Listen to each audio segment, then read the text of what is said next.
the Buddha, the Dhamma, and the Sangha. My highly respect to all most vulnerable from around the world. អាត្មានឹកឃើញថាអាត្មានេះទេចំណេះដឹងមិនជាទលំទលាយដោយសម្ដេចមហាឃោសនន្ទអញ្ចឹងក៏យកអត្ថបទសម្ដេចមហាឃោសនន្ទសម្ដែងពីដើមពោធិព្រឹក្សជាអនលូងសមរាប់ទូឲ្យលឺច្បាស់សัตว์លោកងកងុយណាស់លើស្គរដាំងក្រោកឡើងបានច្រើនពលញាតិញោមអាត្មានឹកឃើញថាអាត្មានេះទេចំណេះដឹងមិនជាទលំទលាយដោយសម្ដេចមហាឃោសនន្ទអញ្ចឹងក៏យកអត្ថបទសម្ដេចមហាឃោសនន្ទសម្ដែងពីដើមពោធិព្រឹក្សនឹងមកចែកជូនដល់ញាតិញោមសម្ដេចឃោសនន្ទលោកថាដើមពោធិព្រឹក្សអាចរកនៅណាក៏បានដែរនៅនឹងស្រុកខ្មែរស្រុកឥណ្ឌាឬក៏នៅខាងក្រោយផ្ទះយើងក៏រកបានដែរពីព្រោះកន្លែងណាដែលយើងអង្គុយហើយយើងបានសម្រេចធរកន្លែងហ្នឹងហើយដើមឈើហ្នឹងហើយដើមឈើខ្លាយជាដើមឈើពោធិព្រឹក្សសម្រាប់យើងនេះសម្រាប់ព្រះសម្មាសម្ពុទ្ធណាអត់ទេតាហើយលោកសំដែងអំពីយើងទាំងអស់គ្នាណាដែលយើងមានចិត្តជាប់ជំពាក់ជាមួយនឹងរូបសម្លេងក្លិនរសសម្ផស្សពេលណាជួបរបស់ល្អក៏ជាប់ទៅវាជាហេតុនៃសេចក្តីទុក្ខពេលណាជួបរបស់មិនល្អក៏កើតទោមនស្សទៅក៏ជាផ្លូវខុសដែលនាំឲ្យយើងមិនបានសេចក្តីសុខអញ្ចឹងសម្ដេចឃោសនន្ទលោកឲ្យយើងរៀនមានស្មារតី mindfulness លះបង់នៅការជាប់ជំពាក់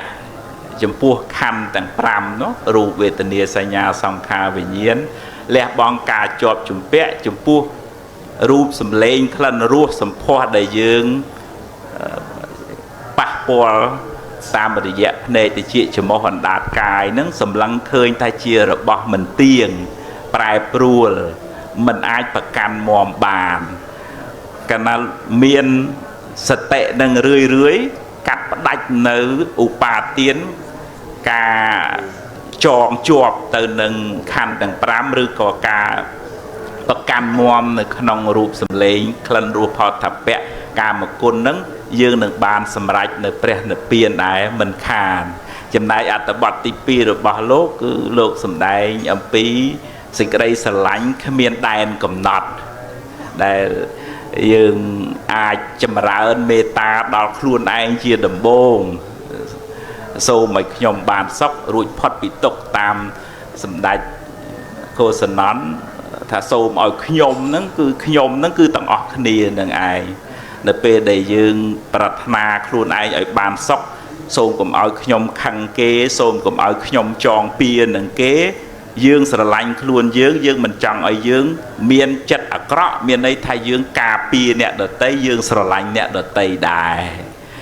ហើយលោកបង្រៀនឲ្យយើងរៀនផ្សាយមេត្តាចិត្តទៅសពសត្វទាំងអស់ដែលកំពុងតែលិចលង់នៅក្នុងសង្សារវដ្តសេចក្តីទុក្ខនឹងគ្រប់គ្នាទាំងអស់សុទ្ធតែមានទុក្ខដូច្នេះហើយពេលណាយើងរៀនផ្ដល់សេចក្តីស្រឡាញ់ឲ្យអ្នកដទៃការប្រកាន់មាំថាអញរបស់អញនឹងវាថយចុះវាព្រោះយើងឃើញថាអ្នកដទៃមានទុក្ខយើងគួរតែជួយអញ្ចឹងភាពអាត្មានិយមនឹងក៏ថយចុះមេត្តាករុណានោះក៏កើនឡើងអញ្ចឹងនៅពេលដែលមេត្តាករុណានឹងខ្ពស់ទៅការប្រកាន់អស្មិមានៈ នឹងប្រកាន់ទូខ្លួននោះក៏ថយចុះទៅដោយដែលព្រះសម្មាសម្ពុទ្ធព្រះអង្គបានមានប្រតិករណាជួយដល់សពសត្វទាំងអស់ហ្នឹងដោយអត់មានបំណងចង់បានអីត្រឡប់មកវិញទេចង់ឲ្យតែសត្វលោកហ្នឹងបានរួចផុតពីទុក្ខប៉ុណ្ណឹងឯងអនុមោទនាសូមអនុមោទនាព្រះសទ្ធំជាស្គរជ័យព្រះវិន័យជារៀងធំព្រះសោតជាខ្សែរំព្រះអភិធម្មជាស្បែកដាំងអរិយសច្ចជាអនលូងសមរាប់ទូងឲ្យលឺច្បាស់សត្វលោកងកងុយណាស់លើស្គរដាំងក្រោកឡើងបានបរិស័ទ4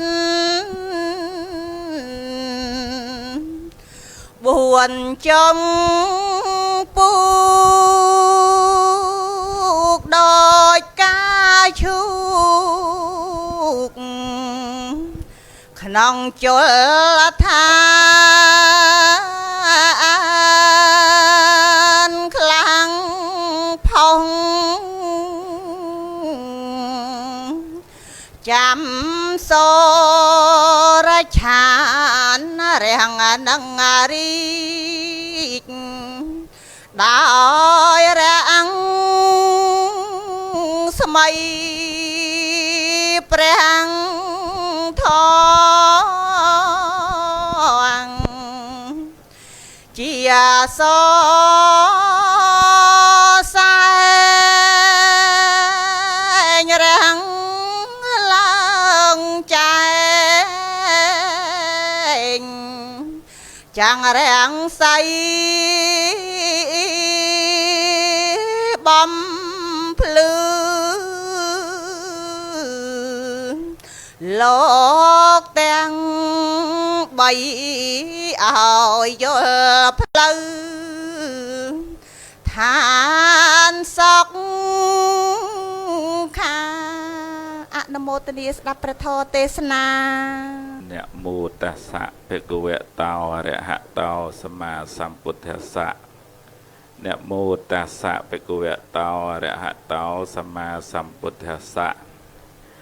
นะโมตัสสะภะคะวะโตอะระหะโตสัมมาสัมพุทธัสสะ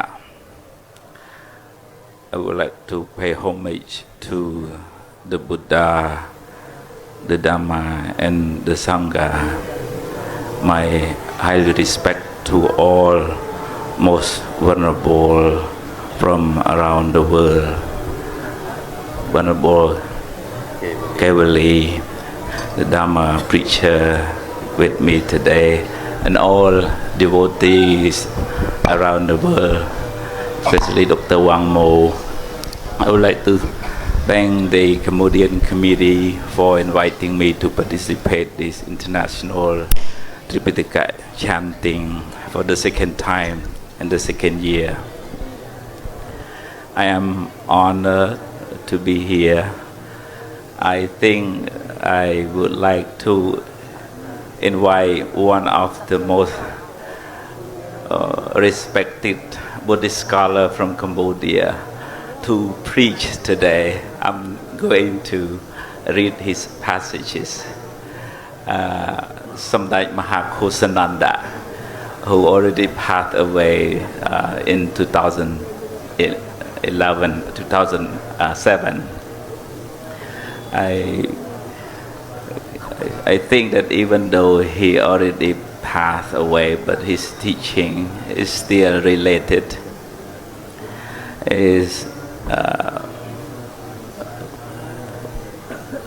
It is important for us to go back and learn his teaching again. I would like to read his message. He's so revered among not just from Cambodia but from around the world. One of his topics is Bodhi tree, the title of his teaching. The Bodhi tree is the tree of life. When the Buddha sat under the Bodhi tree for many weeks in quiet contemplation, he gained enlightenment. You can find a Bodhi tree anywhere, in Cambodia, in India, even in your own backyard. The Bodhi tree is called the great tree of life because all that is needed for lasting peace can be found in its roots, trunk, branches, and fruits. The Bodhi tree is a beautiful symbol of Buddhism. We can begin to learn about the Bodhi tree at its roots, which are known as the roots of all actions. 3 roots are wholesome, and so they naturally bear sweet fruits: generosity, wisdom, and loving kindness. Those are the root of wholesome action. The other 3 are unwholesome, so they naturally bear bitter fruits: greed, hatred, and delusion. The root of the Bodhi tree extends into the trunk, which is made of 5 aggregates: form, feeling, perception, mental formation, and consciousness. These are the components of all our experience. The 5 aggregates are all slaves to feeling. They are like cook preparing food for feeling, to eat through the eye, the ear, the nose, the tongue, the body, and the mind. We can meditate on the 5 aggregates, making them the objects of our mindfulness. To live mindfully is to live without clinging to any of them. The trunk of the Bodhi tree grows into 12 branches, which are linked to the great chains of dependent origination. The Buddha saw that this chain was the cause of our painful cycle of birth and death. The branches of Bodhi tree teach us that everything in life arises through causes and conditions. Ignorance conditions volitional actions, which conditional consciousness, which conditions the mind and the body, which condition the 6 sense doors: eyes, ears, nose, tongue, body, and mind, which condition contact between a sense door and a sense object, which conditions feeling. All feeling, pleasant, unpleasant, or neutral,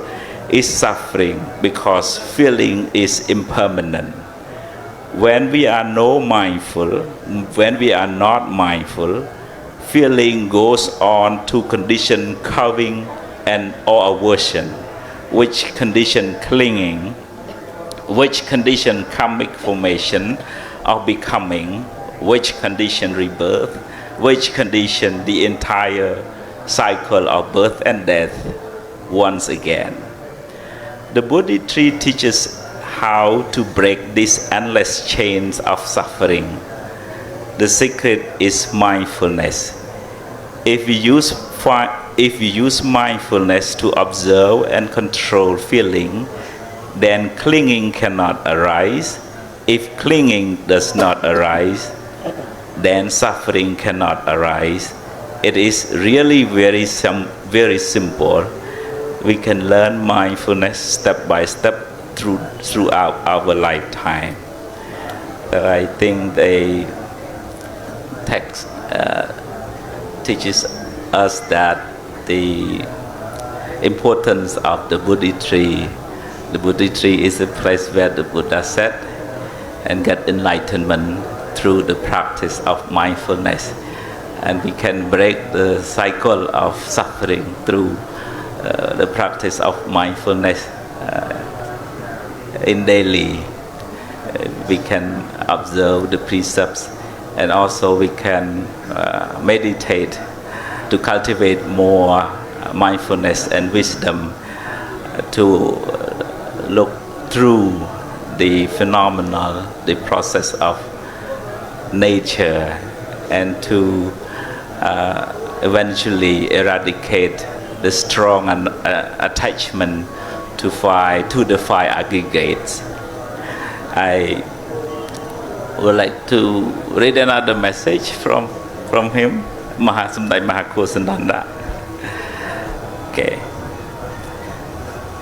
And let Venerable to translate.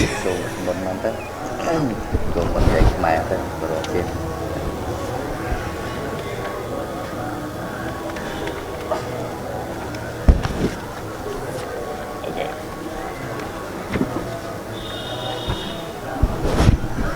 So, the second passage of Samdai Mahakosananda in his book Step by Step, the title is No Boundary to Loving Kindness. There is nothing more glorious than peace. When we stabilize our posture and calm our mind, we can realize peace within ourselves. Then we can radiate loving kindness to those around us, our family, our community, our nation, and our world. We can meditate like this. May I be happy. May I be peaceful. May I be free from anger. May I be free from suffering. Why must we love ourselves first? Because peace begins with individual. It is only loving ourselves first that we are able to extend love to others. Charity begins at home. By protecting ourselves, we protect the whole world. By loving ourselves, we love the whole world. When we say, may I be happy, we are speaking for everyone. The whole world is one. Life is one. We are all of the same Buddha nature. Loving kindness is very powerful energy. It radiates to all beings without distinction. It radiates to our loved ones, to those toward whom we feel indifferent, and to our enemies. There are no boundary to loving kindness. The Dharma is founded in loving kindness. The Buddha saw the whole world with compassion. And so our prayer for personal happiness naturally grow into a prayer for everyone. May the whole world be happy and free from suffering. Buddhist scriptures describe the merits of loving kindness meditation. They tell us that those who practice loving kindness sleep well, they have no bad dreams, They can focus their minds quickly. Their minds are clear and calm. They have no nervousness, no fire, poisons, or weapons will harm them. They can solve all problems of the world. They are loved by all sentient beings. Their complexions become clear. They will attain nirvana. Altogether, there are 52 blessings derived from meditation on loving kindness. When we love all beings, we gain the blessing of fearlessness.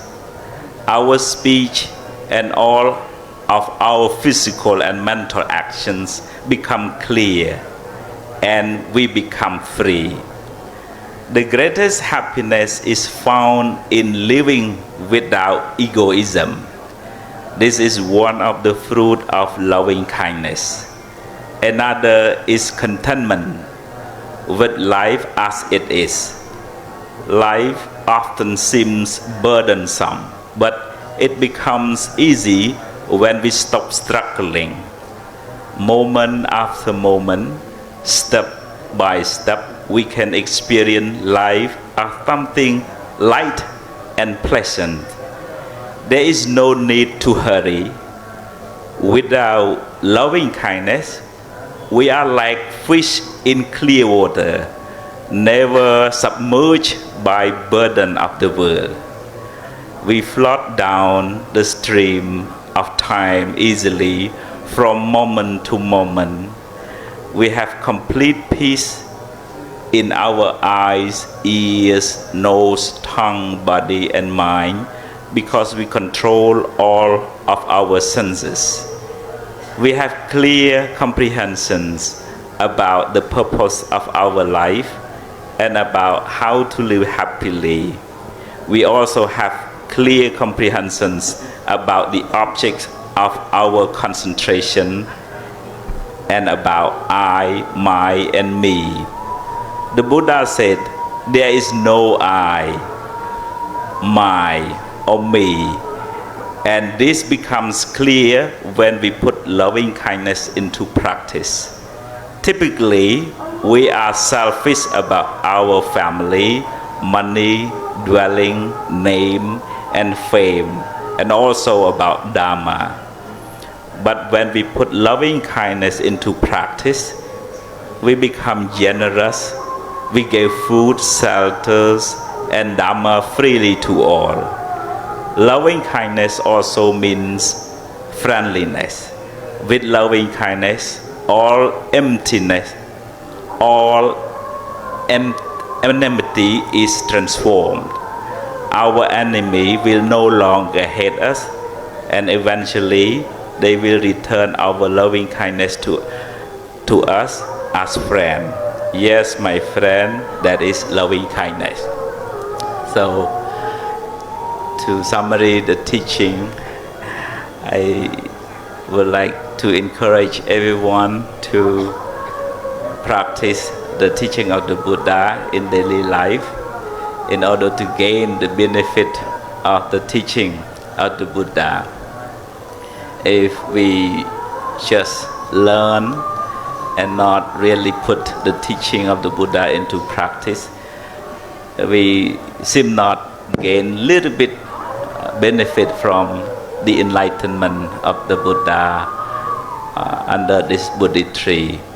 We cannot find the way to end the suffering. If we continue to feed greed and hatred and delusion, and then the suffering follow us in every step. So it is very useful to recall the teaching of the Buddha and to remind ourselves that the Buddha is already attained Nibbana. He reached the end of the suffering, and we now struggle in the ocean of suffering. We are finding way from we gain the way from the teaching of the Buddha, and we follow his footsteps, and eventually one day we will attain enlightenment and the end of suffering. Thank you very much. ច្រើនពលញាតិញោមអាត្មានឹកឃើញថាអាត្មានេះទេសចំណេះដឹងមិនជាទលំទលាយដោយសម្ដេចមហាឃោសនន់អញ្ចឹងក៏យកអត្ថបទសម្ដេចមហាឃោសនន់សម្ដែងពីដើមពោធិព្រឹក្ស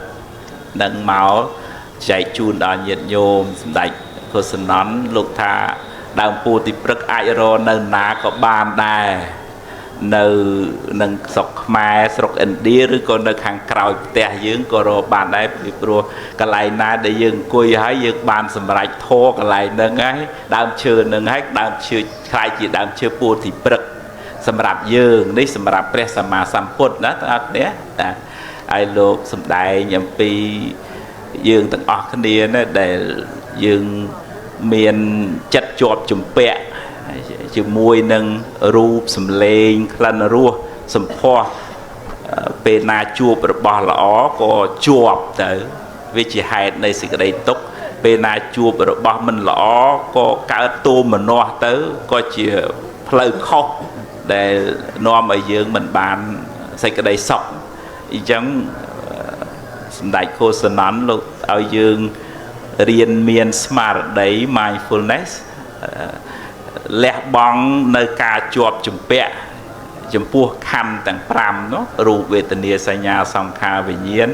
លះបង់ការជាប់ជំពាក់ចំពោះរូបសម្លេងក្លិនរសសម្ផស្សដែលយើងប៉ះពាល់តាមរយៈភ្នែកតិចច្រមុះអណ្ដាតកាយនឹងសម្លឹងឃើញថាជារបស់មិនទៀងប្រែប្រួលមិនអាចប្រកាន់មាំបានកាលណាមាន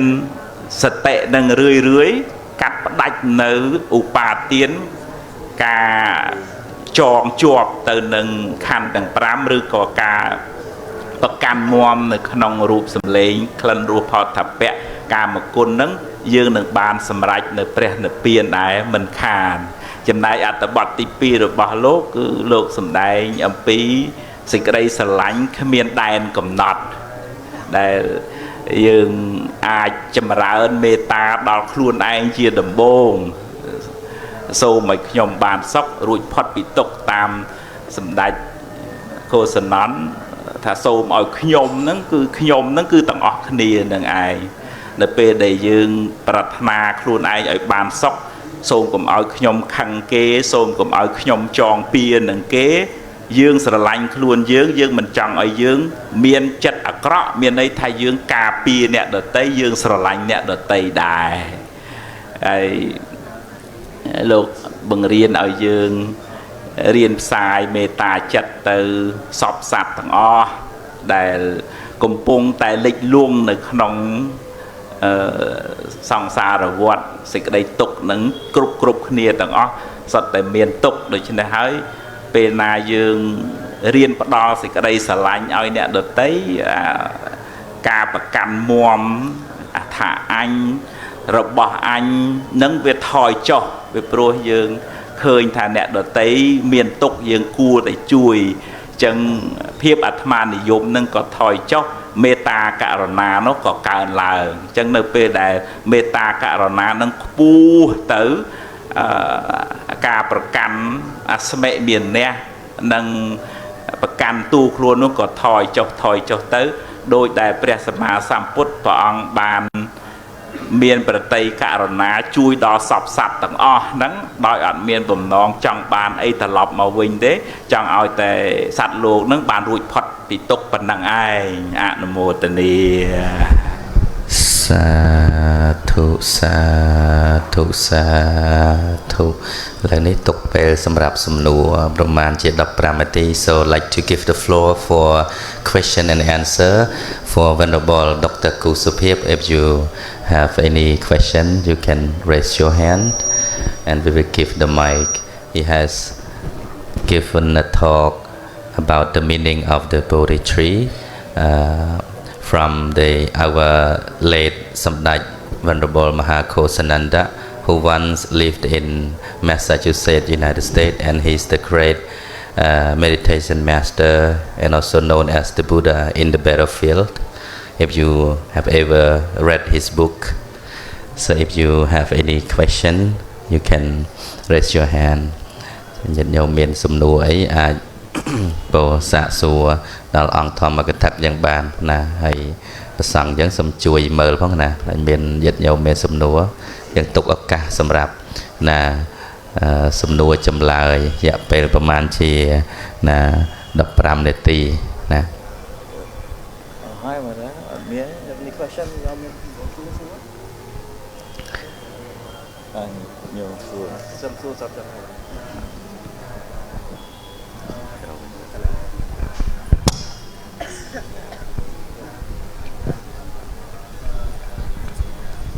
ខ្ញុំគណៈសូមថ្វាយគុំដល់គុណព្រះពុទ្ធពធព្រះសង្ឃបរតនត្រ័យកែទាំង3ហើយនឹងព្រះអង្គគ្រូទាំងពីរខ្ញុំគណៈចង់ដឹងថា why is the love is the most powerful suffering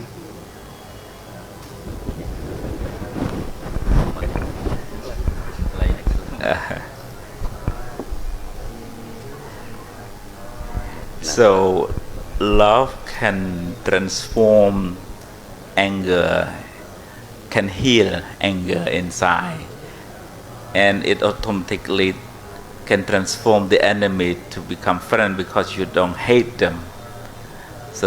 hatred make you feel that you have a lot of enemy, but when hatred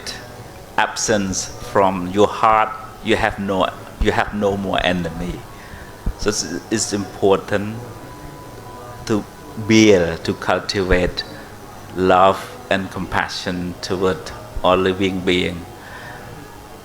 Out of his loving kindness and compassion, that's why the Buddha spent countless lives to accumulate perfections. If he just want to reach Nibbana, he might reach in the Tipangara Buddha time, but out of his loving kindness and compassion, he dedicated his countless life to cultivate all the perfections and merits in order to attain the Buddhahood and to help out of his loving kindness and compassion. Okay, thank you. ញាតិញោមក៏ចង់ថាហេតុអីបានមេត្តានឹងសំខាន់ថាសេចក្តីស្រឡាញ់នេះវាជួយព្យាបាលកំហឹងនៅក្នុងចិត្តរបស់យើងនៅពេលដែលយើងតិចទៅវាលែងមានសត្រូវហើយពីព្រោះសត្រូវកើតឡើងដោយសារយើងខឹងគេអញ្ចឹងនៅពេលដែលយើងអប់រំចម្រើនមេត្តាច្រើនទៅវាបាត់អាធាតុខឹងហ្នឹងវាបាត់សត្រូវហ្នឹងហ្មងអញ្ចឹងគេអាចនៅខឹងយើងប៉ុន្តែយើងអស់សត្រូវពីក្នុងចិត្តយើងហើយព្រះសម្មាសម្ពុទ្ធព្រះអង្គបំពេញបារមី4អសង្ខ័យ1សែនកាប់ហ្នឹងដោយសារចិត្តអាណិតហ្នឹងហើយមេត្តាហ្នឹងហើយករុណាហ្នឹងហើយបានព្យាយាមសន្សំបារមីរាប់អសង្ខ័យហ្នឹងបើព្រះអង្គចង់រួចខ្លួនតែម្នាក់ឯងសម្រេចអរហន្តហ្នឹងសម្រេចតាំងពីពុទ្ធទីបង្កបេះមិនបាច់ពិបាកខំសន្សំបារមីមកដល់ឥឡូវហ្នឹងទេអញ្ចឹងណាអញ្ចឹងព្រះអង្គមានបតីករុណាណាហ្នឹងហើយបានជួយបានសុខចិត្តលះបង់ការជីវិតរបស់លោកដើម្បីបំពេញបារមីហ្នឹងអនុមោទនា To any other questions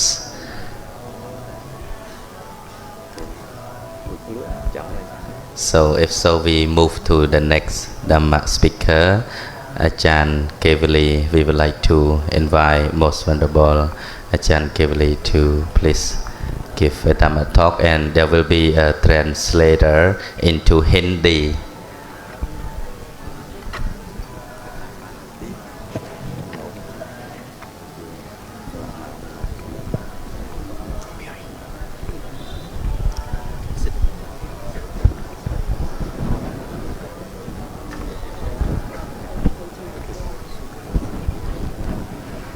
นะโมตัสสะภะคะวะโตอะระหะโตสัมมาสัมพุทธัสสะนะโมตัสสะภะคะวะโตอะระหะโตสัมมาสัมพุทธัสสะนะโมตัสสะภะคะวะโตอะระหะโตสัมมาสัมพุทธัสสะพุทธังธัมมังสังฆังนามัสสามิอิโทปรังสักขจังธัมโมโสทโพติ I'd like to ask permission to talk on Dhamma. Venerable Mahatheras, senior monks, senior nuns, and all the Sangha and all the Upasakas, Upasikas gathered today, and Venerable Vajrapanyo Mahathera. I feel happy to hear from Venerable Somdet Mahakosananda, because when I lived in Berlin as a student, he came to visit one time in the Berlin Buddhist Vihara, and I can really relate to what Venerable Vajrapanyo was reading out, because his presence and the history of him conquering the aggression and violence to his peace and kindness was tangible. So I feel very touched by that. Thank you. And also Anumotania to all the Cambodia people. It's been wonderful being here. This is the second year that you have been hosting this event, and it's done very beautifully, and I feel very well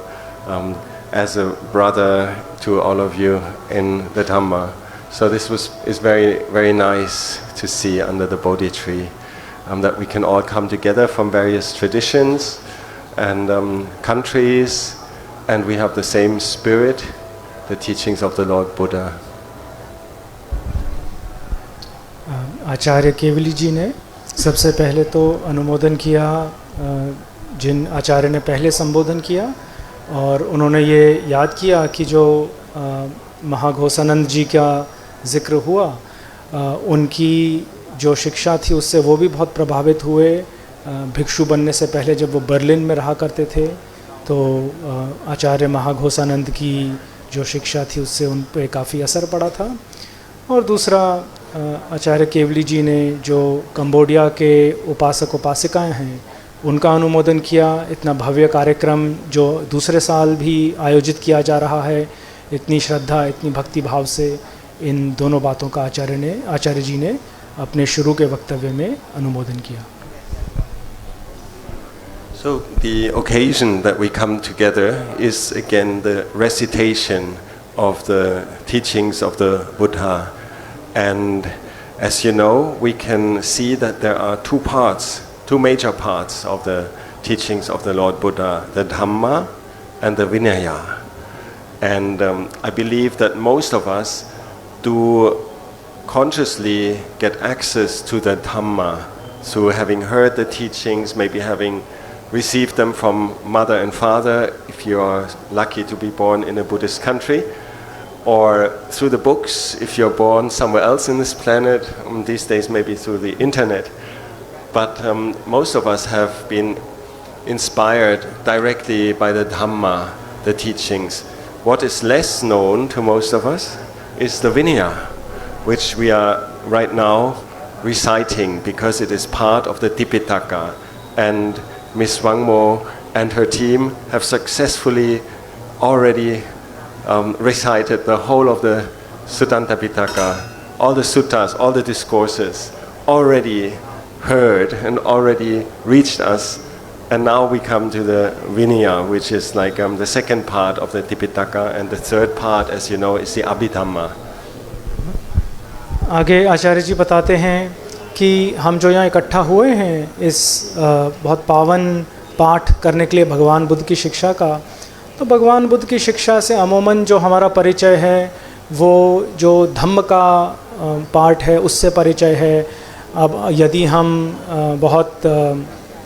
हम किसी बौद्ध परिवार में हैं तो माता पिता के माध्यम से, और उसके अलावा ये भी संभव है कि किताबों के माध्यम से, अन्य तरीक़ों से हमारा भगवान बुद्ध की शिक्षा से शायद परिचय हो गया हो।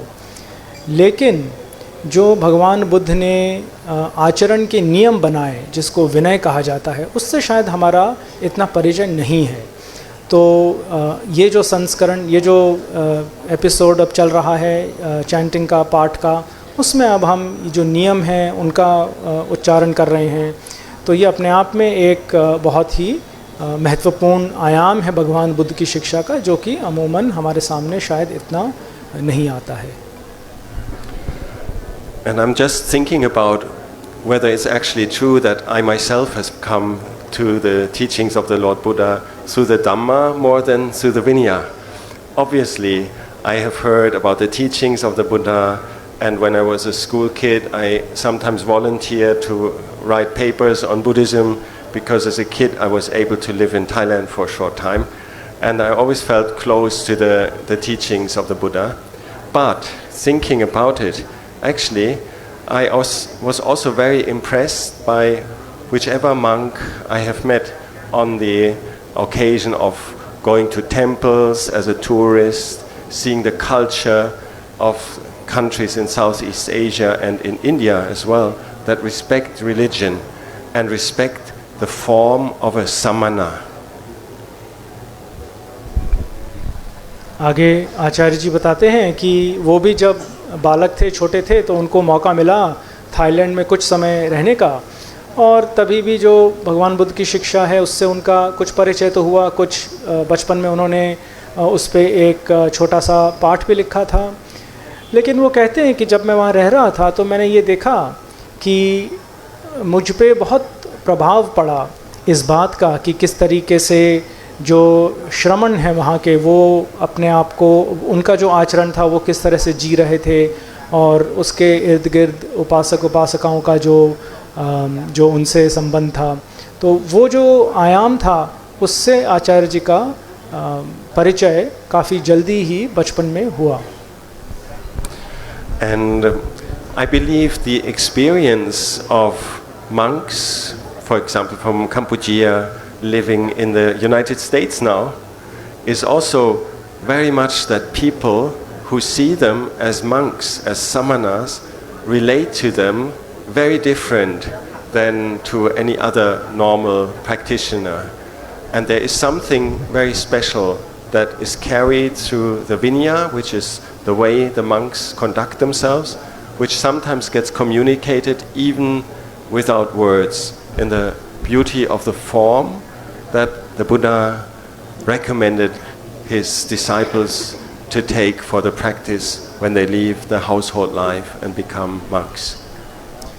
आगे आचार्य जी उदाहरण देते हैं कि जैसे यहाँ पे हम जानते हैं कई सारे भिक्षु कंबोडिया से आए हैं, और काफ़ी बड़ी मात्रा में जो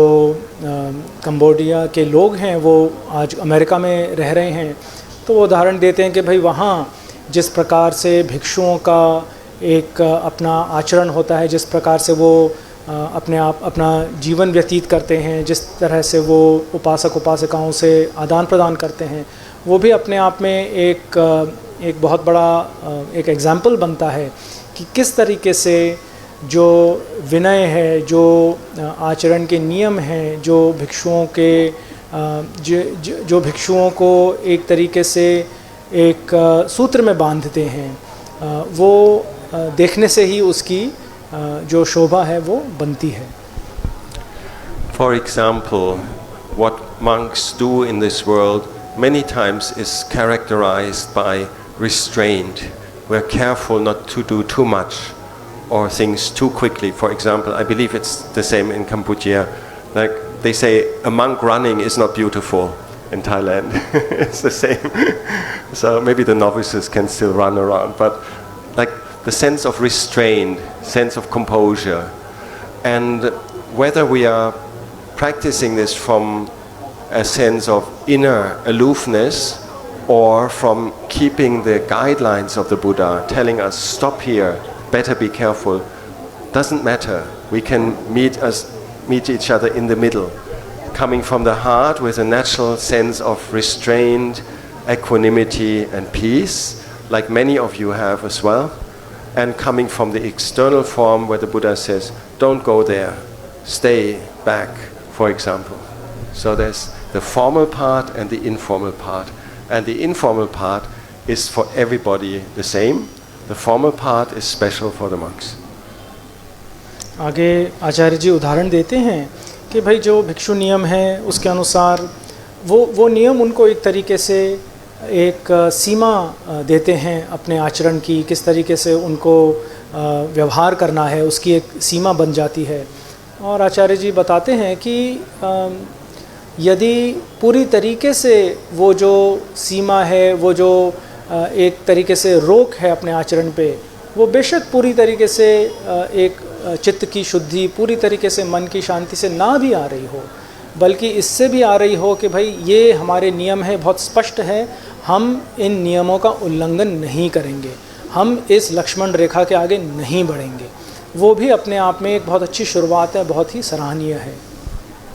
So when we are now reciting the Vinaya Pitaka under the sacred Bodhi tree, a lot of the things that we are reciting have a very formal nature. They are very precise. They give you definitions of, for example, what it means that you cannot eat in the wrong time. It defines it very clearly. We have just heard it yesterday, for example.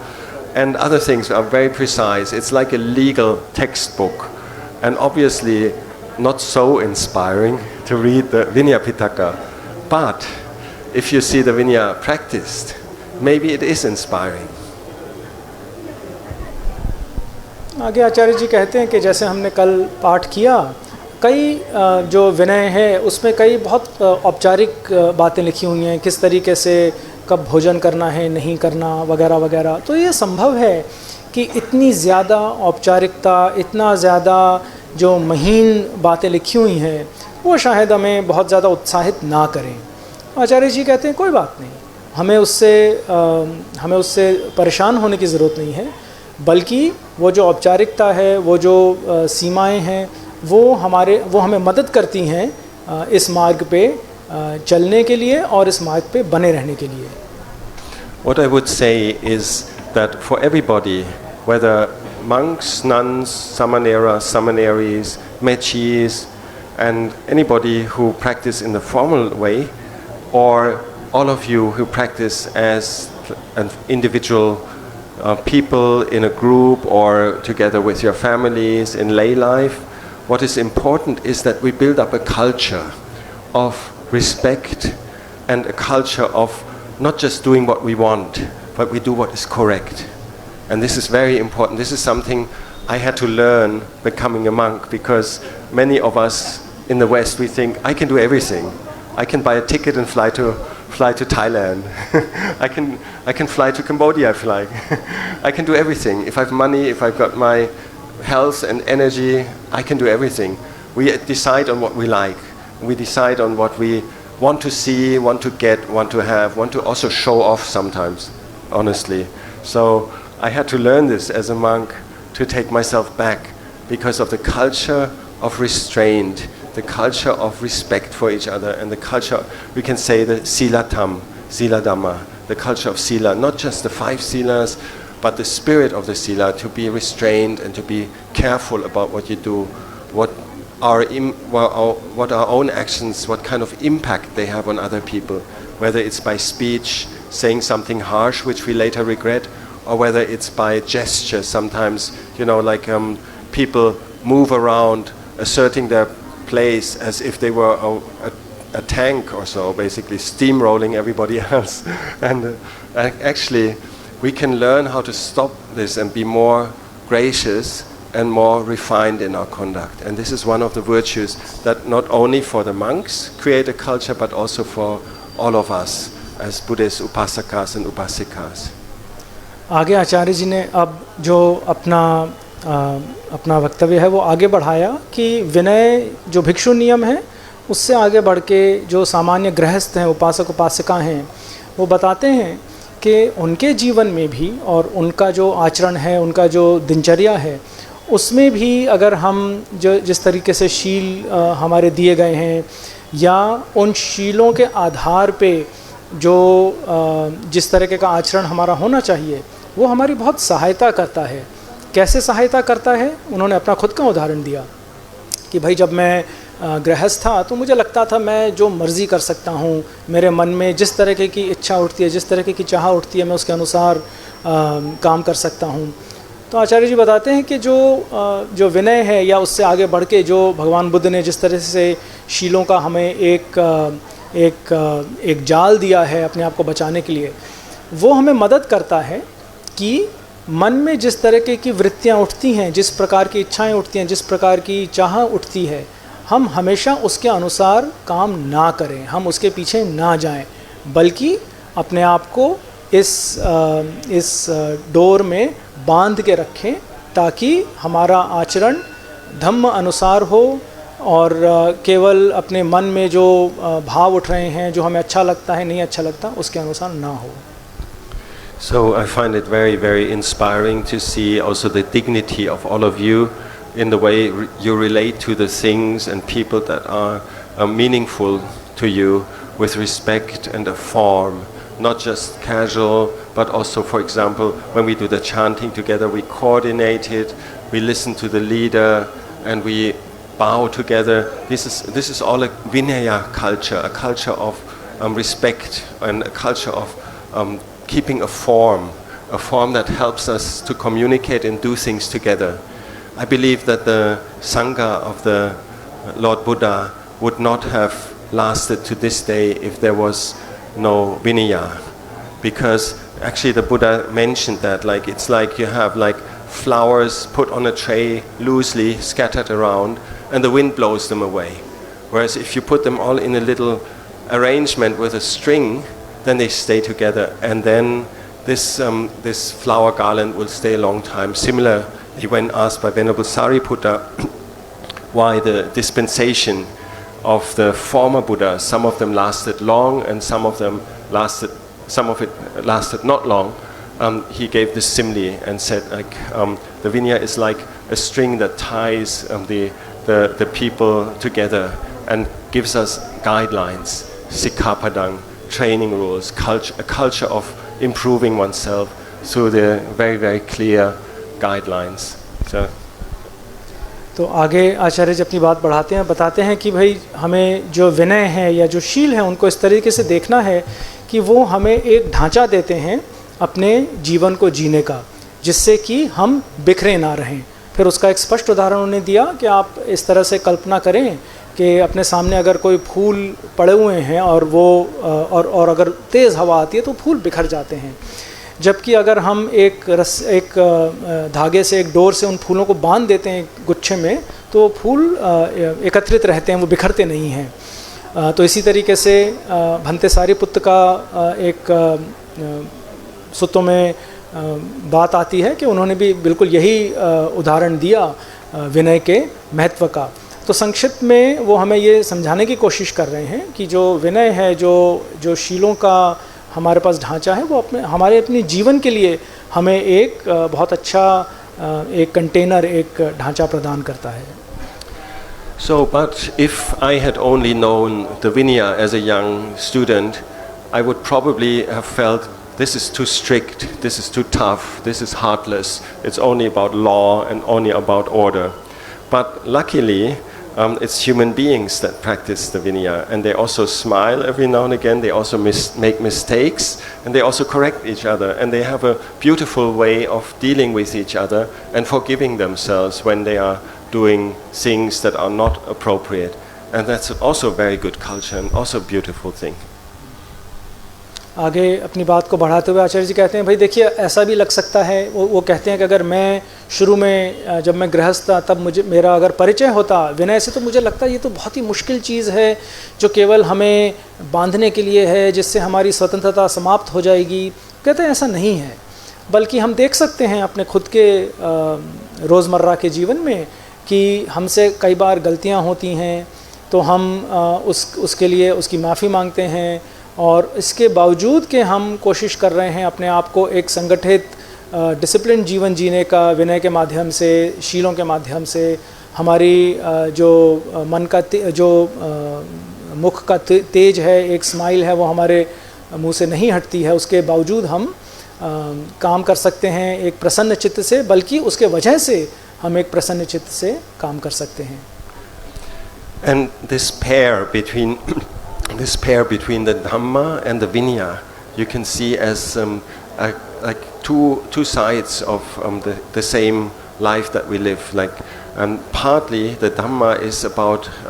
freedom, about letting go, about not being bound up with anything, whereas the Vinaya is like the string. Basically, it binds you up and it kind of tells you stop here. Somehow we have to combine this, and it's a very, very interesting project to find out how this works. You have a form, but inside you cultivate freedom, and it's good to know actually the word Vinaya means to lead out, lead away from, lead. It's the way out. Even the form, the Buddha said, basically use this technique. We can say the Vinaya is like a technique. Maybe you can compare it to the meditation techniques. If you have been practicing, maybe in India, it's very popular to practice in the method of Goenkaji, for example. You have a very clear technique, or other techniques that I was taught before when I was in Berlin, for example. Very, very precise. If you do this, then you have to continue like that and do it very systematically. And there are very good meditators that can keep the discipline very highly, and they can sit. आचार्य जी बताते हैं कि जो धम्म और विनय है वो एक दूसरे के पूरक हैं एक तरीके से। धम्म में हमें सिखाया जाता है कि हम कैसे किसी चीज़ को कस के पकड़ के ना रखें। जितना हम किसी चीज़ को पकड़ेंगे उतना ही हमारा दुख बढ़ेगा। जबकि विनय में हम बात करते हैं कि कैसे जो ढांचा है, जो स्ट्रक्चर है, जो बाहरी आवरण है, उसको हम ढीला ना करें, उसको हम कैसे दृढ़ रखें, संगठित रखें। तो आचार्य जी ने संक्षिप्त में एक उदाहरण उन्होंने दिया कि जिस तरह से मेडिटेशन टेक्निक्स हैं जिसमें चीज़ें बहुत स्पष्ट होती हैं, बिल्कुल उसी तरीके से हम विनय को समझ सकते हैं, लेकिन उसके साथ साथ हमें धम्म को समझना ज़रूरी है क्योंकि वो एक दूसरे के पूरक हैं। एक तरफ से हम कह रहे हैं कि हमें चीज़ों को बहुत सहज भाव से लेना है धम्म में, और विनय में हम कह रहे हैं कि भाई हमें ढिलाई नहीं बरतनी है, हमें सख्ती से नियमों का पालन करना है। तो इन दोनों चीज़ों में हमें सामंजस्य बनाने की ज़रूरत है। Very good. The light is back. So, if you're too strict with your formal meditation and you're hooked up on the technique, it's like a monk being too strict with the Vinaya and hooked up on the discipline, and he doesn't smile anymore, and the meditation becomes sour, and you feel like actually you don't like it anymore. It has to be a bit more friendly and alive and opening up some good energies. So that's very, very important for us to learn, to use the forms that we use and use the heart as well, the externals and the internals. And I feel very much if we have a minimum effort to keep the form all together, like the upasakas, upasikas are very respectful and supportive, and the monks are restrained, then actually everybody feels safe and can experiment in there and can do little things that are a little bit out of the box, and every now and again feel out what is behind the form and don't have to hide behind it. But that requires a safe culture, a very beautiful way of living together, which guarantees everybody to be heard and to be seen and having the right role and attitude. And this is what I feel is the Buddhist inheritance, very much, particularly in Asia, coming from a country abroad where the form is very much dismissed. It's more or less, I can do what I like, just like I said, it's very much, I think Longpo Sumedho, one of our teachers, he quotes from America, Frank Sinatra, I'll have it my way. I don't know whether it's still common, but like this kind of attitude doesn't create safety. Like it creates a sense of competition, a sense of privilege, whereas like if we have like a minimal consensus of what we mean when we interact with each other and are respectful with each other, then we have Vinaya in the right measure, all of us, and we can actually let go. We can feel safe and develop the mind and rise up to the very, very high teachings of the Buddha, because we can feel safe and carried. The monks feel supported, we can go to the forest, we can go to foreign countries, we know people will help us, and their attitude is is respectful, helpful, and at the same time we can give back something. And when we go into seclusion, we can give back a sense of gratitude, a sense of kindness, a sense of wisdom. And we can experiment a little bit with that through that culture of a very restrained and beautiful, respectful way of living together.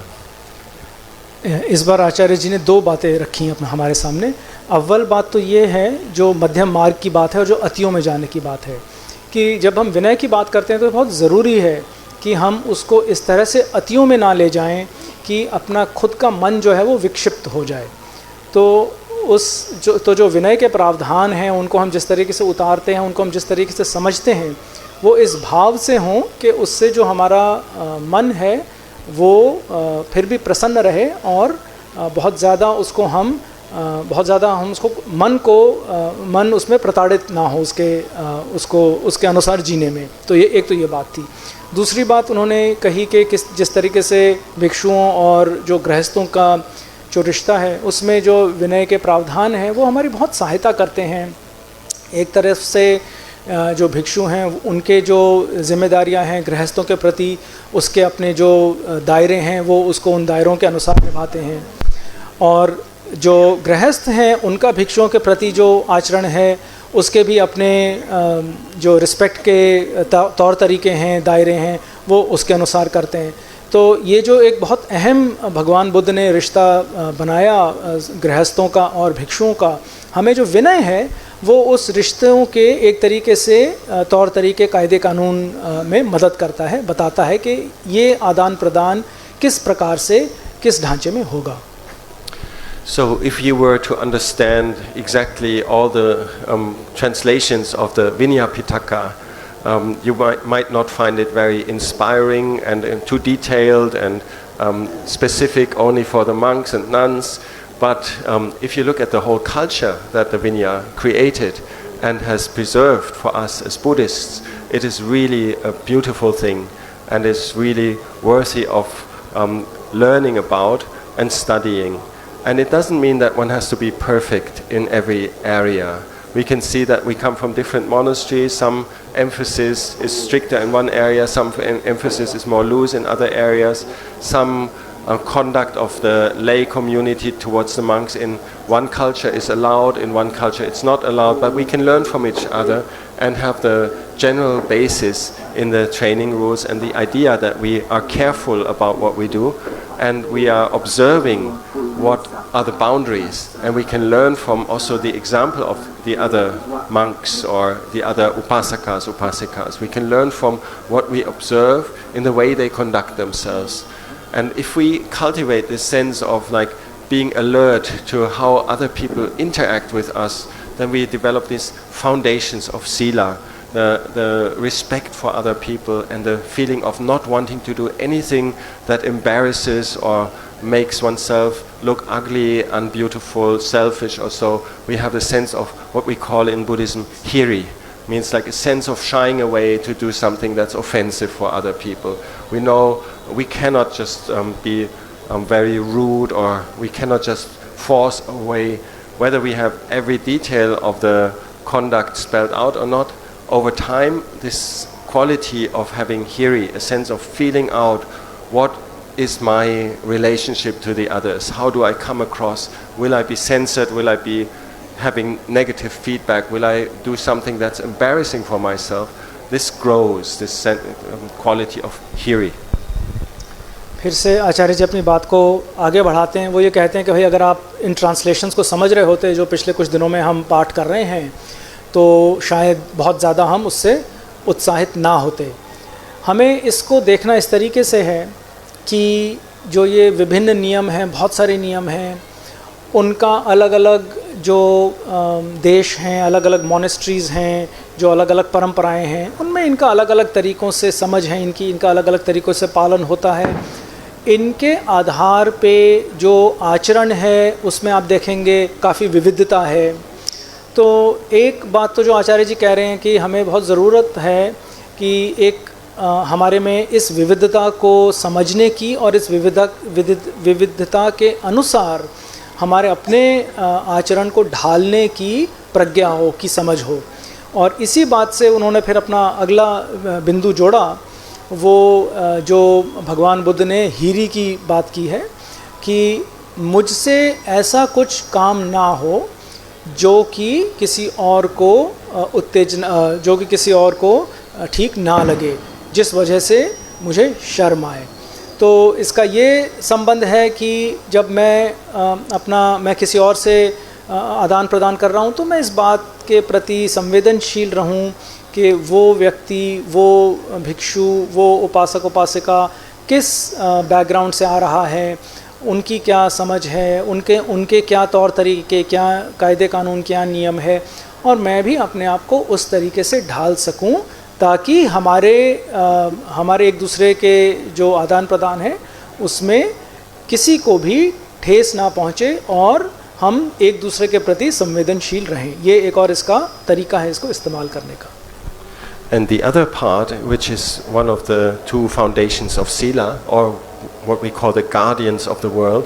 is the first part is hiri, the sense of shame, embarrassment, not to dare to do something offensive. The other one is a wise reflection on the consequences of your actions. Because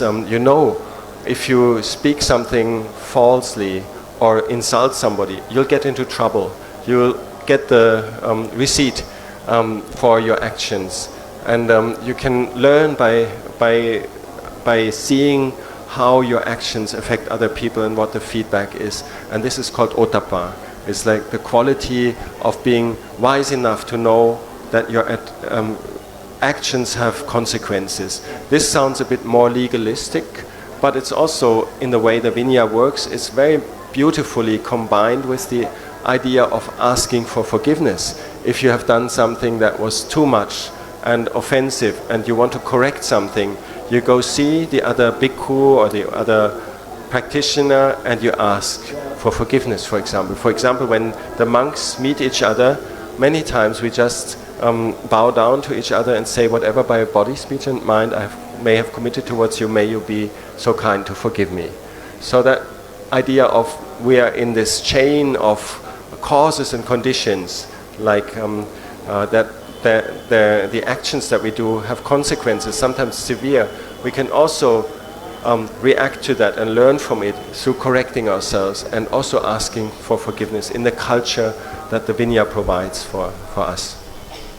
आगे आचार्य जी अपनी बात और बढ़ाते हैं और दो और बिंदु हमारे सामने रखते हैं। अभी हमने हीरी की बात की, अब आचार्य जी उसका जो पूरक है उत्तप्पा है उस पे आते हैं कि भाई हम इस जो सारा विनय का जो ढांचा है, जो आचरण के नियम हैं, उसमें हमें एक बहुत बड़ा लाभ ये होता है कि हम इस बात के प्रति सतर्क हो जाते हैं कि मैं जो भी काम करूँगा उसके कोई ना कोई परिणाम होंगे और मैं दुष्परिणामों से मेरे मन में एक प्रज्ञात्मक भय बना रहे, जिससे कि मैं जो बाउंड्रीज़ हैं उनका उल्लंघन ना करूं, मैं ऐसा कोई काम ना करूं जो कि अकुशल हो। एक तो वो ये बात बताते हैं और इसी बात से उन्होंने जोड़ा जो हमारे में एक औपचारिक क्षमा याचना होती है, जब हम एक दूसरे से ये बात कबूल करते हैं कि भाई मुझसे अगर मन, वचन या शारीरिक कर्म से कुछ भी ऐसा हुआ हो जिससे कि आपको ठेस पहुंची हो तो मुझे उसकी क्षमा करें, और इसी तरीके से दूसरा व्यक्ति भी करता है। तो ये जो उत्तप्पा वाली बात है और जो क्षमा याचना वाली बात है वो ये सुनिश्चित करता है कि हम हमारे जो कर्म हों, चाहे मानसिक कर्म हों, वाचिक हों, चाहे शारीरिक हों, वो दूसरे व्यक्ति किसी और को ठेस ना पहुंचाएं। So when we practice the Vinaya, we can also say we get more mindful of what we're doing. For example, we have to be mindful of the clock in order to know when do we have to stop eating, for example. Very simple things. But you cannot just continue the way you like it. You have to take yourself back sometimes and be very aware of what you're doing. Or when there's dangerous areas, when you come too close or you say something that is already slightly inappropriate, you have to notice it. And that is a factor of mindfulness. We also practice that very much similar to when you are practicing together in a group and you're very careful about not making disturbing sounds, turning off your mobile phone. Even though there's no Vinaya rule about turning off the mobile phone, we still observe that very carefully, and be actually quite embarrassed if it suddenly makes a sound or so. So we have that mindfulness and awareness, and that gets strengthened through the practice of Vinaya. If we were just living by our own wishes and everything we like we could just straight away have, basically we wouldn't have much mindfulness. There wouldn't be any limitations, and we have to bump against these boundaries every now and again to know, oh, okay, this is how it works, and this is where it stops, and this is a very practical way of mindfulness. It's not that like controlled in that sense that every step you do you very, very carefully place or so, but like you are aware of the boundaries of what is acceptable by the group of people that you're in. And this is a very, very beautiful quality, which I believe then makes also a bit of a more of a shining, bright energy come out. If somebody is mindful and restrained, you remember Venerable Asaji. He was like the first. He was like walking on alms round in Rajagir, nearby, and Venerable Sariputta, at that time not yet ordained, Upatissa, he just saw Venerable Asaji and thought, this samana is beautiful. He must have a real good teacher. He's got mindfulness, restraint. I want to be like that. And so there's some radiance to that if you have that sense of attentiveness and care. आगे आचार्य जी अपनी बात आगे बढ़ाते हैं. उन्होंने हीरी उत्तपा की बात हमारे सामने रखी. अब वो हमारे सामने बात ये रख रहे हैं कि किस प्रकार से विनय का जो पालन है वो हमें बहुत मदद करता है, जो सती और संपजन्य है. सामान्य भाषा में अगर हम समझें, जो स्मृति है, हमें याद रहना है कि भाई किस परिस्थिति में क्या करना है, और किसी भी परिस्थिति की संपूर्ण जानकारी. तो उन्होंने उदाहरण दिया कि हम उदाहरण के तौर पे हमारे भोजन, भिक्षुओं के लिए भोजन का समय सीमित है बिल्कुल, तो हमें याद रखना ज़रूरी है कि अब घड़ी की जो सुई है वो कहाँ पहुँच गई है और अब मुझे भोजन रोक देना है या इसके आगे भोजन नहीं करना. तो विनय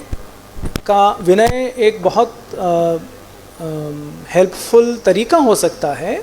स्मृति को बनाए रखना, याददाश्त बनाए रखना कि मैं क्या मेरी परिस्थिति है, उस परिस्थिति में किस प्रकार का आचरण उचित है, क्या करना अनुचित है. और इसी को दर्शाने के लिए उन्होंने एक उदाहरण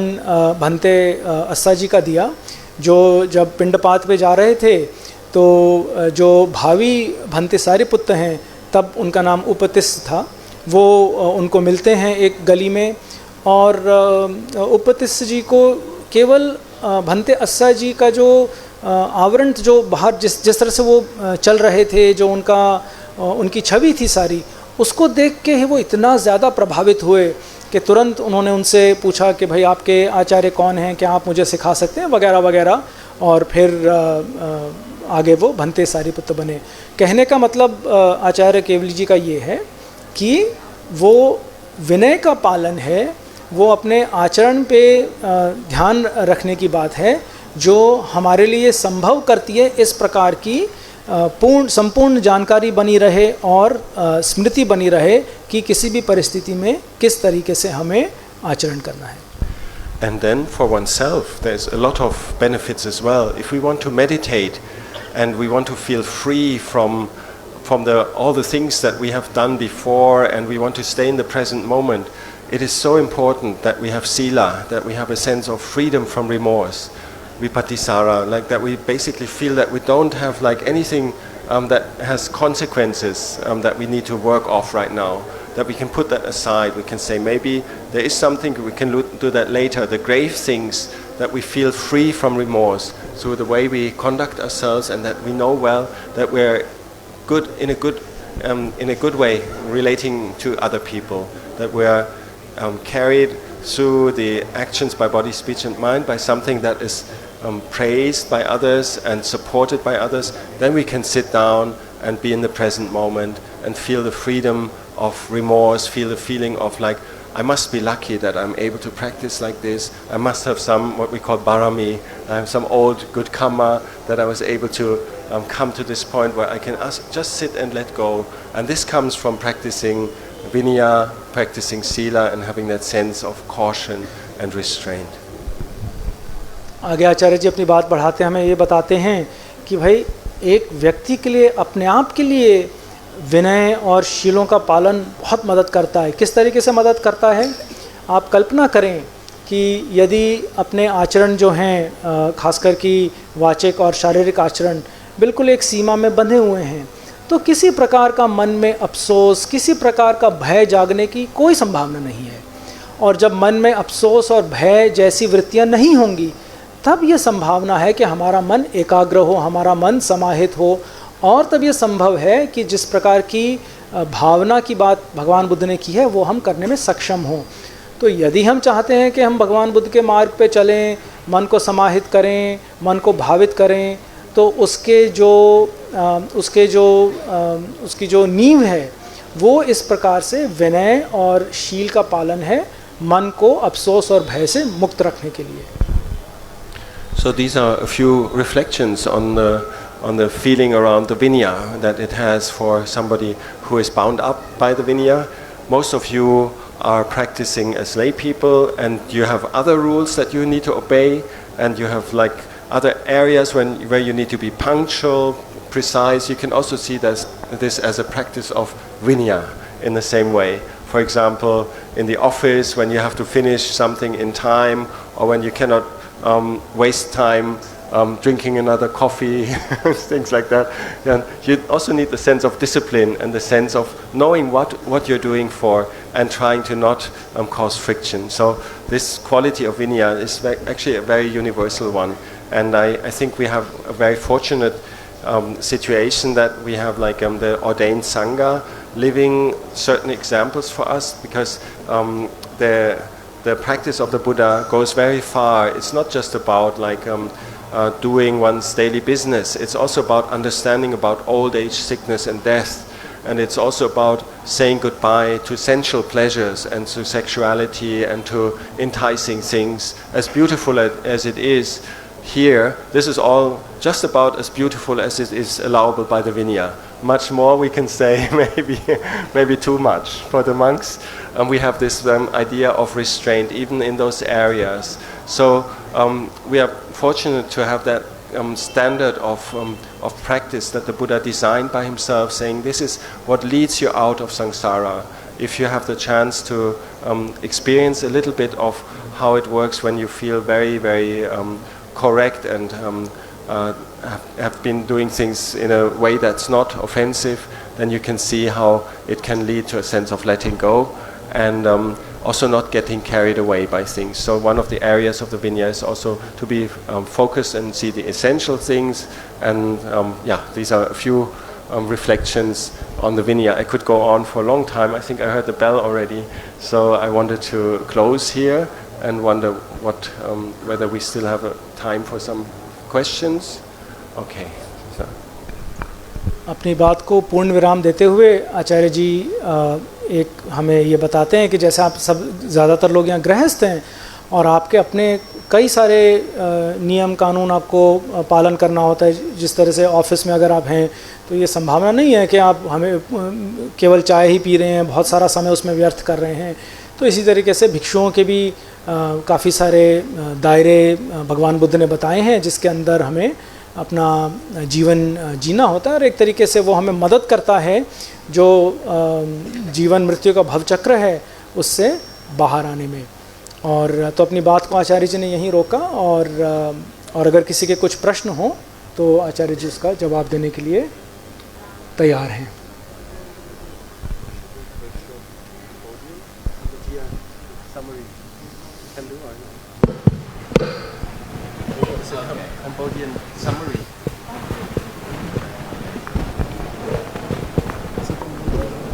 សូមអរគុណចំពោះព្រះអាចារ្យទេវនីដែលបានប្រទាននៅធម្មទេសនាជុំវិញបញ្ហាព្រះវិន័យ ហើយអាត្មាសូមក្តោបសង្ខេបលោកសំដែងពិស្ដាទៅក្នុងកិច្ចនៃព្រះវិន័យដូចជាប្រពៃណីមួយដ៏ល្អដែលយើងគួរសិក្សារៀនសូត្រអ្វីត្បិតតែ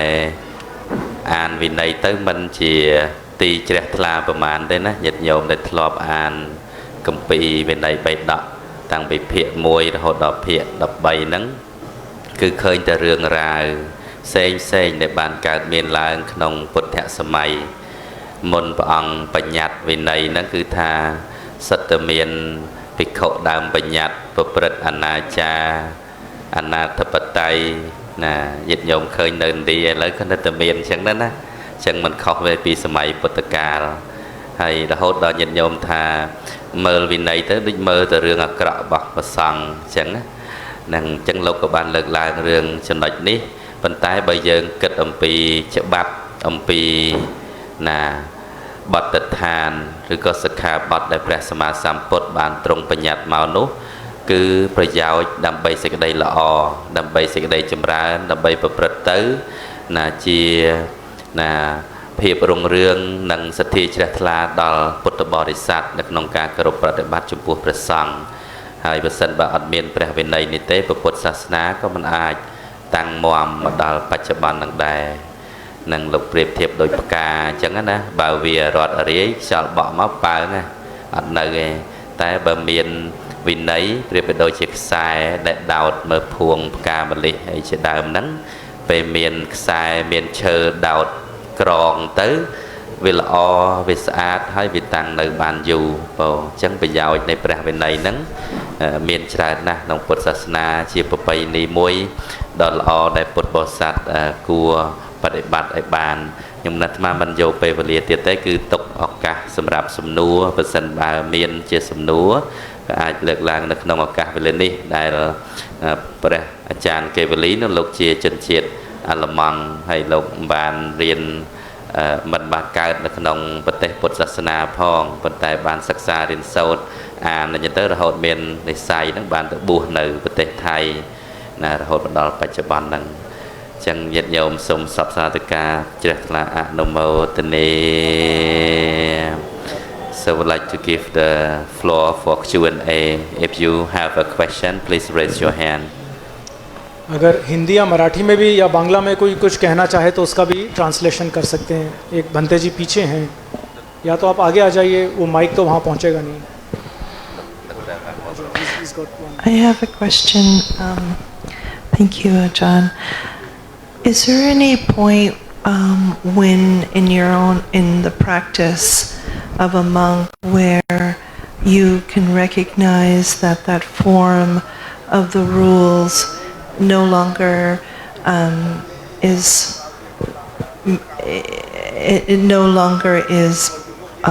necessary? Yes, I believe there is a point where a practitioner becomes independent from the realm of conventions and feels that it's not actually necessary to practice according to these rules, but the way that the Lord Buddha taught was to still keep the rules out of compassion for the other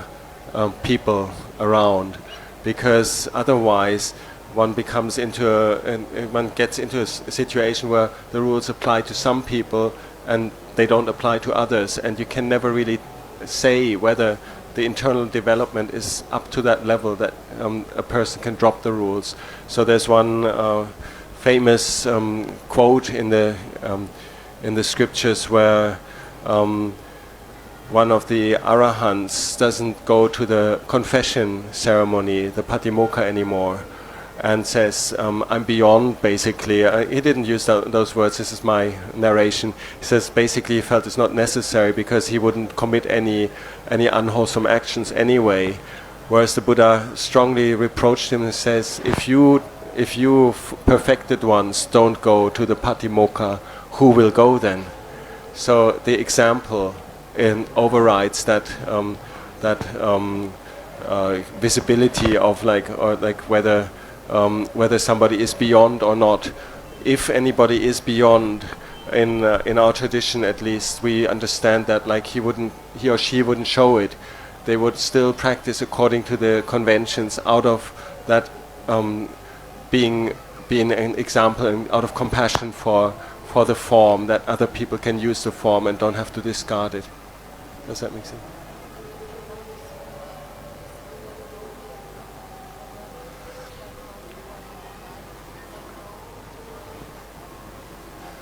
Well,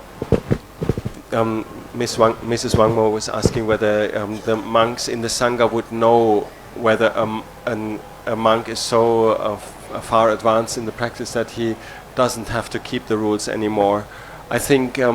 what the attitude from one monk to the other monk is usually like that of tolerance and giving the other person the benefit of the doubt. And we sometimes would not know, but we assume, and we always assume the highest. We assume that somebody else, if he's done an offense, that basically he may not have like bad intentions or may have done it with a pure mind, but like the principle of the form still requires to practice accordingly,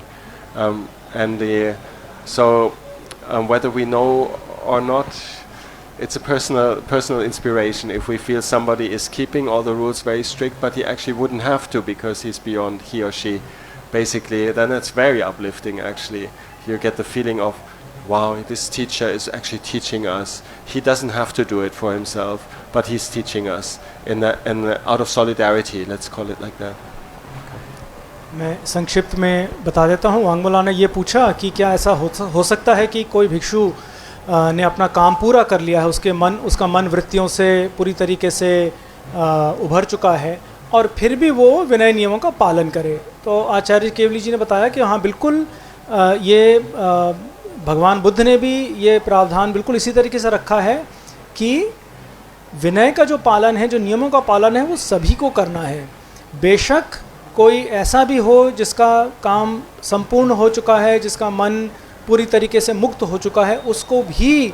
बिल्कुल इसी ढांचे में अपना आचरण करना है. बिल्कुल इसी तरीके से पाटिमोक्ष जो उच्चारण हम करते हैं हर 15 दिन, उसमें जाना है, उसमें अपने आप को प्रस्तुत करना है. और एक किस्सा भी आता है जिसमें कोई एक अरहंत था, वो नहीं गए पाटिमोक्ष में, तो उनको भगवान बुद्ध ने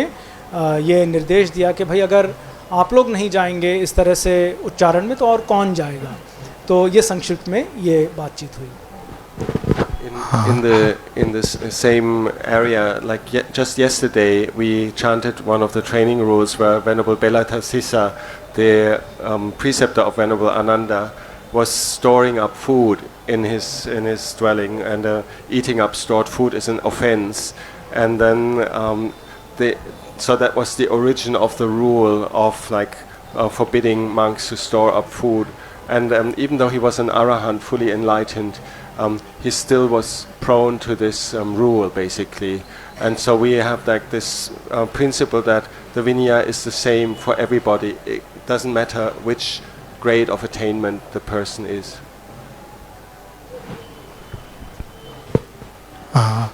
Welcome to Buddha Gaya, and welcome to. My question is that you have whatever the teachings you give, you are giving the example, but from which in Tripitaka, from which Tripitaka, which represents. Up till now, I have not means whatever you teach, whatever you we are listening, exact and accurate. I have not mean it. Well, I was referring to the Theravada Vinaya as in the Vinaya Pitaka as we recited in this period, and some of the explanations probably are like interpretations which I took from my own tradition, from my teachers, and also a little bit of experience thinking about when we meet the limitations of ourselves, then we just ask for forgiveness, for example. These are all very precise procedures. You can find them in the Vinaya, but the way they are used, this is more experience. And I was trying to talk a little bit from the level of what I felt the Vinaya was what the effect of the Vinaya are on a practitioner. But the exact details, for example, if you like to ask, like, if I can help you with that, like, maybe later you can. Yeah, one little question. Yeah. All the world is going on Third World War. All the world is going on Third World War. How to liberate Buddha Gaya, free Tibet, and save Buddhism? This is something I don't feel qualified to answer about the world going to the Third World War. I hope it is not. I hope we can store up so much goodness and parami that it won't happen. I truly believe that we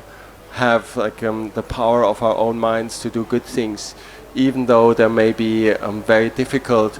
political situations. I still believe that the mind is foremost, and we have to not give up cultivating good things. Particularly thinking about our friends from Cambodia. You have been through a very, very, very difficult period in the 1980s. I remember as a school kid in Bangkok, we were, right now I just also have my hair stand on end because it's so sad. So whether it's world war or personal dukkha or the dukkha of a whole country, we cannot give up in our own beautiful mind to make the best out of it. And like Venerable Vajrapanyo just said, like that, the power of metta can heal a lot. And Venerable Mahakosananda, for example, was one of the most important people that gave the guidelines for the reconciliation and for the Cambodian genocide. With that, in that question, may I ask for all of us during the next 10 days to please dedicate your merit, whatever you have done good here, to world peace, and whatever we can to accumulate together for goodness in this current times.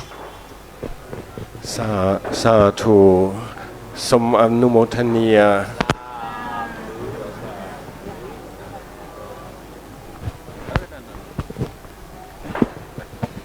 Satu Ponte, in your beautiful discourse, you mentioned a lot of meditation. Since our mind have a lot of impurity, can you tell us from your experience or from Buddha teaching how to cultivate the mind? That's a very good question. And the emphasis on the impurities of the mind. I think when you meditate, you can just trust that at this moment you have all the power of overcoming the impurities. It may be that it only lasts for 1 or 2 seconds, but you always go back to the sense of purity. Don't dwell on the bad things. Dwell on the purity of simply the neutrality of being in the present moment. Or if you like to specifically do something to counteract some of the unwholesome things you may have done, you can spread loving kindness and dedicate merit, for example, which many of us do at the beginning or at the end of the day. And we usually use various methods in meditation. The simple awareness is maybe one, but we also do things of practicing to spread loving kindness, and this is helping to purify you already, and that gives you more reason than when you do a very present moment based meditation to then say, I have done what I could, I have asked forgiveness, I have given my loving kindness to all sentient beings, including those that I don't like, may I now be peaceful. And this is the training of the mind, that despite all the dukkha and all the difficulties that are around us, that we can still come back to that purity in the present moment. And I hope that you don't give up and don't see yourself as having impurities, because every human being, particularly the ones gathered here, I think we have a lot of merit actually. So you can celebrate that rather and say how much barami I have, rather than saying how much impurity. That would be my advice, particularly in this day and age, particularly if you possibly live abroad and there's a lot of tension and a lot of negativity. Think in the good, and think about your good barami. Think about the positive qualities. Think about the power of the present moment, that you can be peaceful even though the world is a mess. So.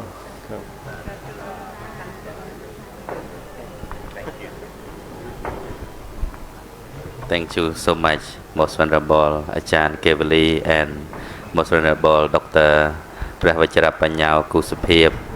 who have delivered beautiful Dhamma talk for today evening. So I'd like to invite Dr. Wang Mo to give a closing speech for this evening Dhamma talk, and then we'll conclude with the Metta Bhavana.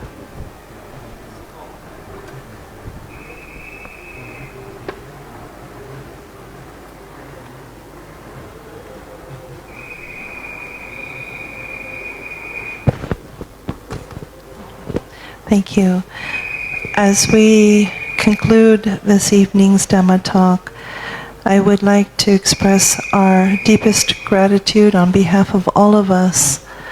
on behalf of the Cambodian organizer from America and also the people from Cambodia. Once again, our deepest thanks for your beautiful program that have brought the great monk from Cambodia to speak, and for us to listen about the Vinaya Pitaka, which is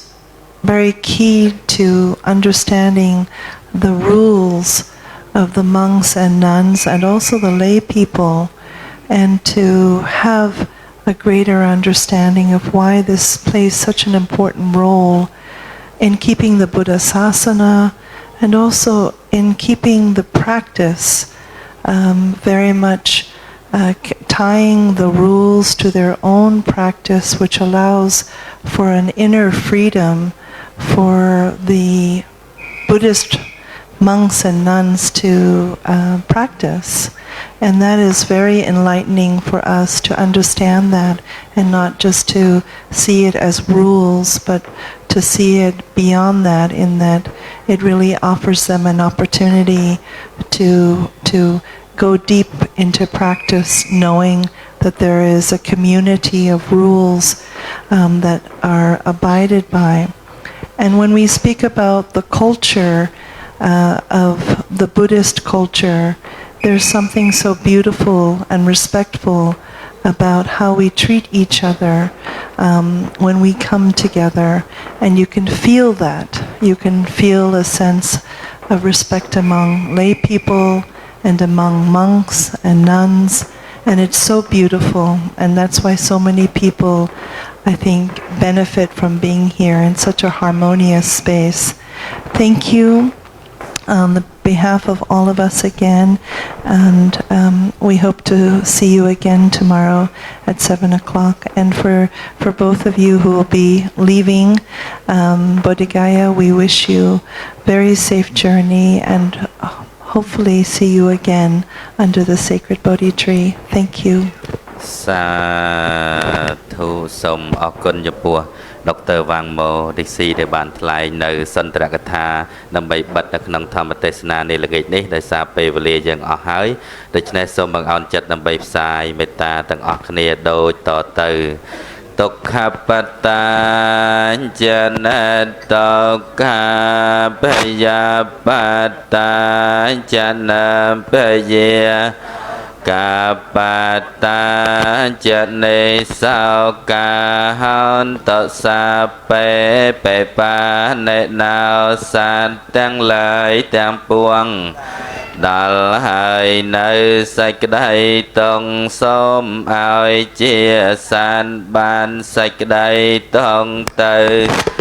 ដល់ហើយនៅភ័យសូមឲ្យជាសានបានភ័យទៅដែរដល់ហើយនៅសេចក្តីសោកឲ្យជា